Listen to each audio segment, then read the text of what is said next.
अगदी तोंडी लावण्यासाठी काहीतरी वेगळं खायचं असेल तुम्हाला तर हे तुम्ही तळलेल्या गवारीच्या शेंगा नक्की ट्राय करू शकता. सध्या मार्केटमध्ये गवार मुबलक प्रमाणात उपलब्ध आहे. त्यावेळी तुम्ही अगदी अशी ताजी गावरान गवार जर घेऊन आलात तर वेगवेगळे प्रकार काय करावेत असा जर प्रश्न पडत असेल तर तुम्ही या गवारीच्या शेंगा नक्की तळून एकदा ट्राय करू शकता. अगदी 5 मिनिटात होतात.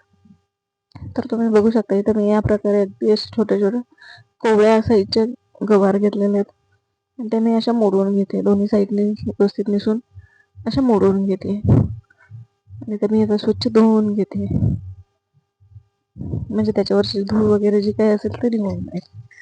तर आता मी इथे तवा घेतलाय, तव्यावरच करणार आहे मी. तर त्या तव्यावर मी 1 चमचा तेल टाकलेलं आहे. कुठलेही एक्स्ट्रा वाटण वगैरे काहीच लागत नाही, फक्त मिठात हे तळून घ्यायच्यात आपल्याला. तर त्या मी शेंगा टाकून घेतल्यात आणि व्यवस्थित असे मिक्स करून घेऊया.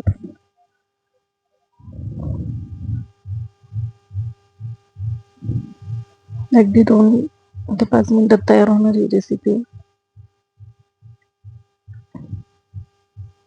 अगदी झटपट तयार होते.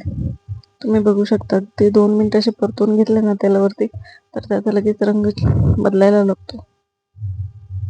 तर आता आपण त्यावरती 2 मिनिटं झाकण ठेवून घेऊया. अगदी 2 मिनिटच ठेवायचे झाकण. तर त्यानंतर आपण आता हे झाकण काढून परत एकदा परतवून घेऊ, म्हणजे खाली लागणार नाहीत. तर व्यवस्थित अशा परतवून घेतल्यात मी, तुम्ही बघू शकता.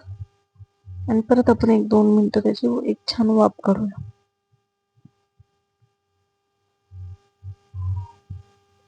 तर तुम्ही बघू शकता इथे गुलाबीसर झाले आहेत गवारीच्या शेंगा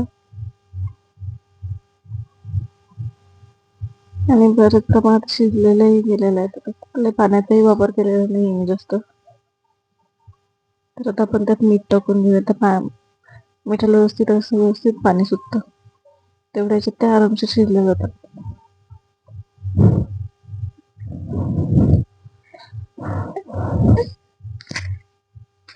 आणि 2 मिनिटं पण परतवून घेऊया. अगदी तुम्ही बघू शकता अगदी 5 मिनिटात तयार होणार ह्या गवारीच्या शेंगा आपल्या रेडी आहेत. तर आपण ते डिश मध्ये काढून घेऊया. तुम्ही बघू शकता. तर मी त्या डिश मध्ये काढून घेते. तुम्हाला जर ही रेसिपी आवडली असेल तर लाईक आणि शेअर नक्कीच करा. तसेच मीनूज किचनला सबस्क्राईब करा. तुमच्यासाठी फ्री पण माझ्यासाठी अमूल्य आहे. धन्यवाद. पुन्हा भेटूया अशाच एका नवीन रेसिपी सोबत. तोपर्यंत धन्यवाद.